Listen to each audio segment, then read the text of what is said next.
Get 2 Billy Meier DVDs for the price of 1. Get your copy of And Did They Listen? One of the greatest secrets hidden in plain sight for decades.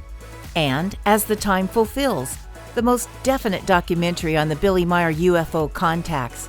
Get both DVDs for the price of 1. Go to theyfly.com now.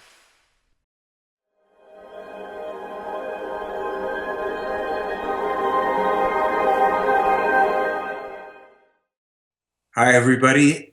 This is Michael Horn coming to you from Arizona in the United States, up in the mountains of Flagstaff. And today we're going to speak a little bit about one of the core elements in what's called the spiritual teaching. And I deliberately didn't prepare anything in particular because I thought it might be fun to just kind of wax on a little bit, especially since this first element is called self-responsibility. And I think if we reflect on this idea of self-responsibility, many associations come up. We get ideas that might sound even a little bit burdensome to people, a little severe, like, what am I having to be responsible for? What's my fault? What am I being blamed for now? But that isn't the direction we're going to take this idea in. The reason self-responsibility is such a large, potent topic to speak about is because when we reflect on the way our world functions, for the most part, and has for a very long time, self-responsibility is something that is actually not only minimized and marginalized, but it's kind of been made politically incorrect. And I use that word politically for a reason. Politics, religion, government of all forms, encourages the individual, they all encourage the individual to turn their personal power and responsibility for their own lives over to a purportedly superior, more powerful, more all-knowing force. Now, in politics, of course, that's government and the leaders that we somehow consistently choose to mislead us. And in religion, of course, it's Sky Daddy, the guy in the sky, whatever you want to call it, the Lord and Master of all things, depending on what particular religious or cultic bend you have. We are told, encouraged, sometimes threatened with the prospect that if we don't turn over the personal control of our lives to the superior force, we will really go astray, we will suffer for it, and of course, in terms of religion, we're really going to suffer. And most of our suffering will happen when we're dead. Now, despite the patent illogic of all that kind of stuff, billions of people over thousands of years have surrendered that responsibility, that self-responsibility for thinking things through, for making their own choices and standing by them and bearing the responsibility for the consequences. In politics, we can demonize another group, another faction, race, culture, political persuasion, what have you, and thereby inflame ourselves and others and create these movements whereby we will push through these agendas and turn over the direction and the power for that implementation to those that either we've elected or at some point sometimes usurp the power.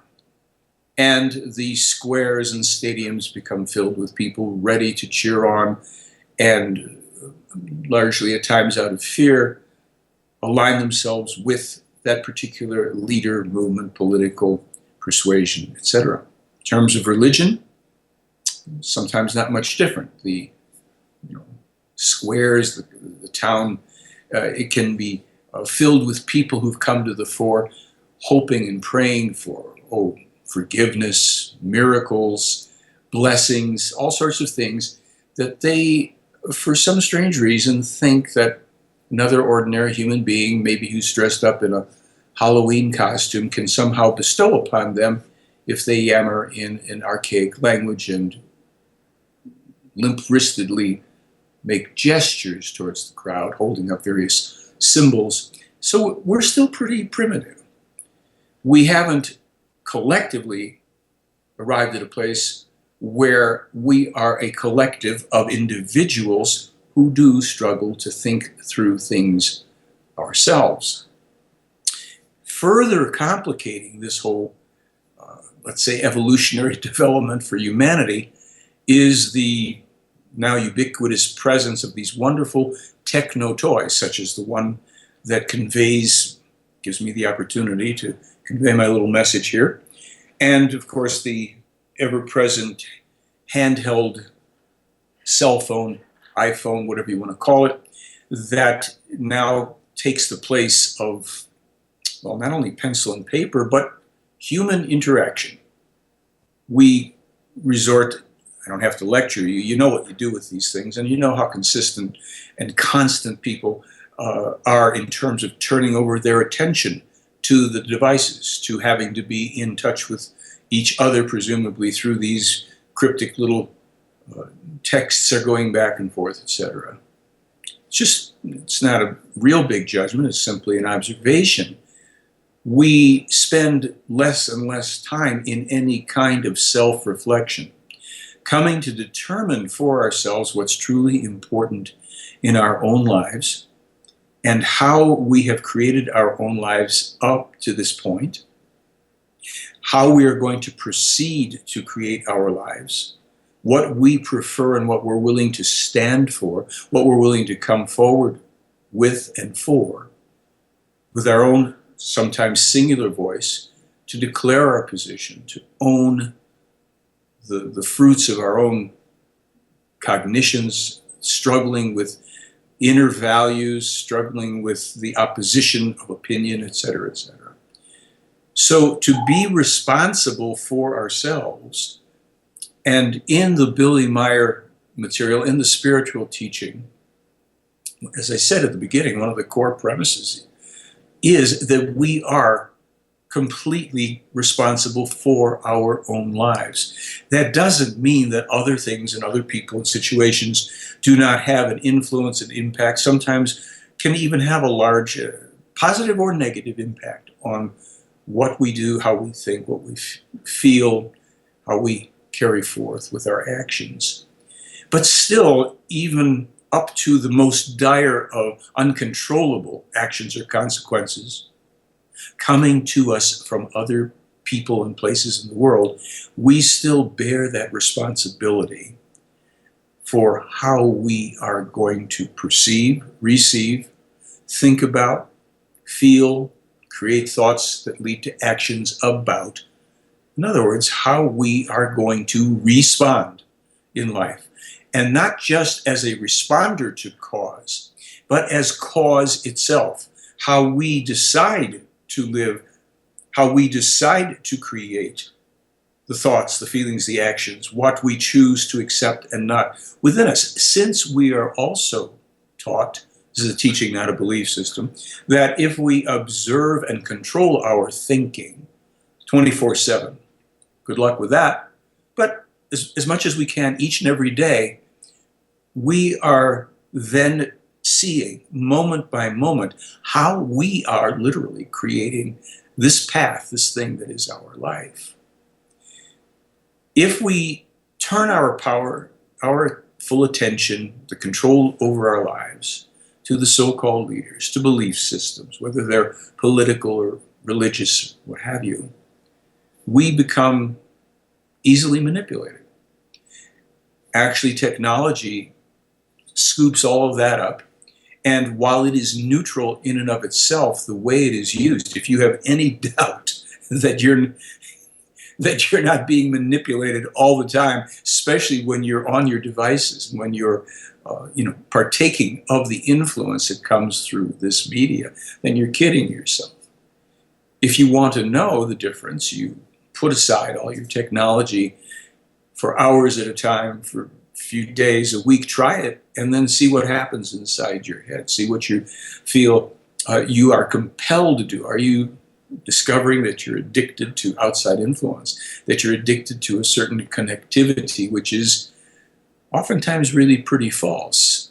The real connectivity in life used to be people getting together with each other and discussing, arguing, refining their thinking with each other, engaging in humor, challenge, sarcasm, all sorts of elements that are, to a large degree now, pretty much gone from our social structure, our life. So much of it is lived via media, via technology. Now, I'm not moralizing here. I don't care whether you care about this or not. I mean, ironically, while I'm sitting here putting all this out, I find for myself that I like to think for myself.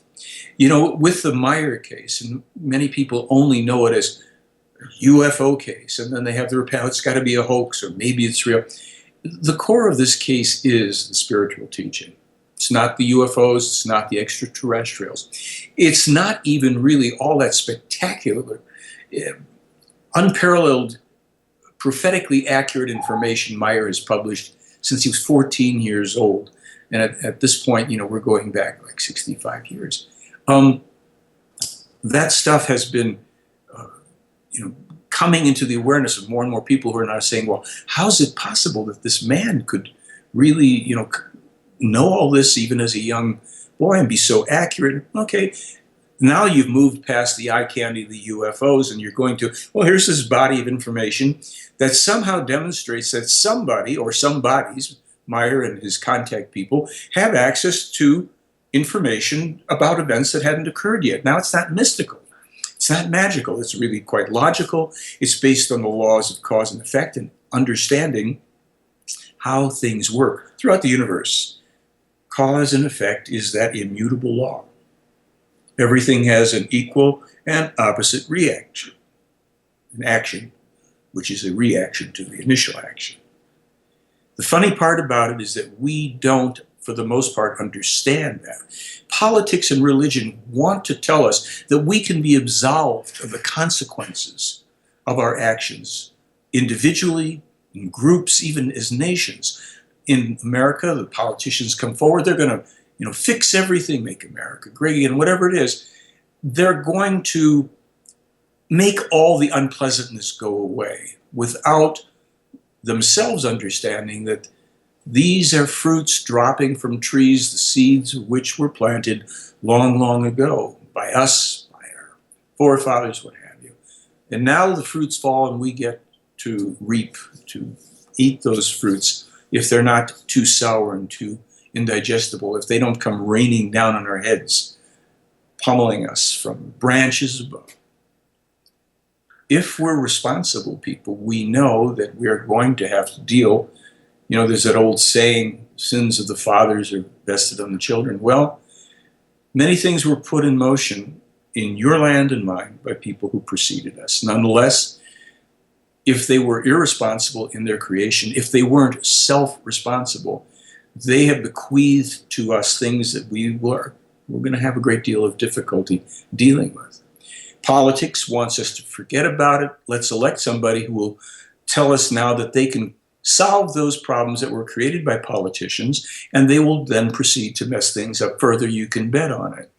Religion, some guy sitting in a booth is going to tell you that you're forgiven for the dreadful stuff you did to another human being. Never mind that you don't have to go to that human being. You don't have to try to make amends with anybody that you've wronged. Just recite a few words, and now you're free to go on your way. That pendulum of cause and effect, don't you think that there's some wrecking balls coming back in our direction? Well, there are. And I think if we want to be truly free, if we want to experience what we're told the cornerstones of our real human life are all about, foundational things, love, peace, freedom, and harmony, we have to realize that as builders upon those cornerstones, builders of these homes that we create for ourselves, within ourselves and outside of ourselves, we have to be responsible. We have to think. We have to look forward and understand what happens when we set something in motion. Sure, we can't figure everything out, but gosh, can't we by now recognize just how much stuff we've let just go by the boards because we ceded our personal responsibility to those other people who are no more capable of handling it than they were of handling their own. See you next time.